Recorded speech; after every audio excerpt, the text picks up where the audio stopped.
Yeah, I keep going, don't I? See, Lomachenko, I can do it too. Vasyl Lomachenko and Salido, and the worst kept position of the fight ever. Salido comes in about 2 pounds overweight. Didn't try to lose the weight, really. He knows he's just here as a sacrificial lamb to give up the title to Lomachenko. So he's already lost the belt. It's up to Lomachenko to see if he can win the title. Now, what they're going to have if Lomachenko wins is a fight between him and Guillermo Rigondeaux at 126.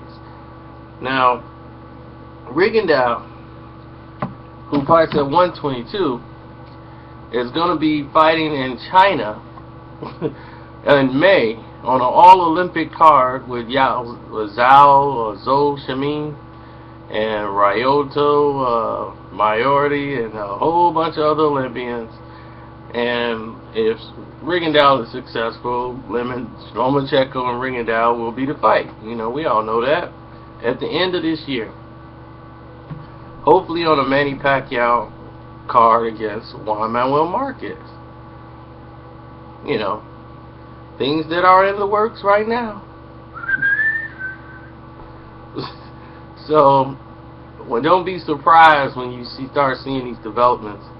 But let's assess what we have in front of us in the now. Lomachenko, very fast hands, very strong, but his strength comes from his speed. He never really sat down on shots and punches. He's just very explosive with energy. Now, can he sustain that over 9 rounds or 10 round fights? That remains to be seen. Could he go the distance?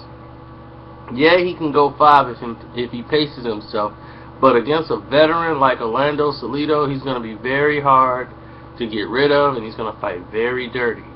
Lomachenko's going to keep his head in the air because that's an amateur mistake that he makes. He doesn't really protect his face because he's used to wearing headgear. So look for him to get cut, maybe by a headbutt from Salido.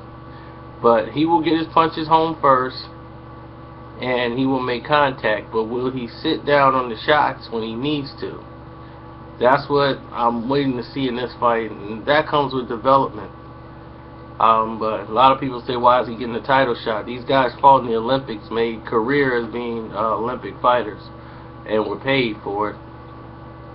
And because of this, they're aging. You know, Olympics every 4 years, and they're up in age. And this is the year where most fighters are retiring, and these guys are just starting out. So if you want to get your money off these fighters, you got to put them in the ring like right now.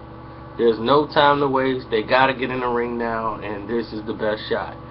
Now, Salido has a lot of sneaky moves that he does. He throws looping shots when he drops his head low. He knows that some fighters watch his head, and he can loop a shot over the top of your defense and catch you on the chin. That's what he's going to try to catch Lomachenko with. Because in his first fight, his opponent was able to land that shot. He just didn't have any effect on Lomachenko, but he was able to land a similar shot, throwing bolo shots and looping shots out of the zone, out of peripheral vision. So that's what a lot of fighters or fans don't really understand or see, that there's a lot of tricks, and that's why you move your upper body, not just to get in a position to throw a punch, but you're trying to feint your opponent out of a position of where their vision is. You can anticipate where they're going to look or where you want them to look so that you can throw a shot they don't see coming. As Broner and Madonna, you see those situations where people know that, hey, I'm not going to be the fast guy, and you know that going into a fight, but your wits and smarts, you know how to get your job done. So it's a tough fight, really, to pick. It really is, because it's a lot of question marks on Lomachenko, but I'm going to go with Lomachenko because that's where the money's going on Lomachenko. They got all these things set up for him in the future, so I would say Lomachenko wins this fight. Now, you can deny it or say he's not the next great thing, but Bob Arum is totally sold on Lomachenko. Vasyl Lomachenko, he's the next great thing. And when you're the next great thing, it's a lot of things set up for you. One thing that's set up for him is the Guillermo Rigondeaux fight. Now, I'm quite sure these two have fought each other before. Now, Bob Arum said it's never happened, but I know, in my heart's a heart, I remember them fighting each other. And I remember, what's his name, saying that they fought before. Either Rigondeaux or Lomachenko, and he said he beat Lomachenko. So I don't know. Really, I'm gonna have to really check the archives to see, did he really lose to Rigondeaux?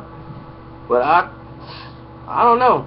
I'm intrigued to see the fight, but my thing is at 126, if you can go to 126 and fight Lomachenko, you could have went to 126 to fight Daniel.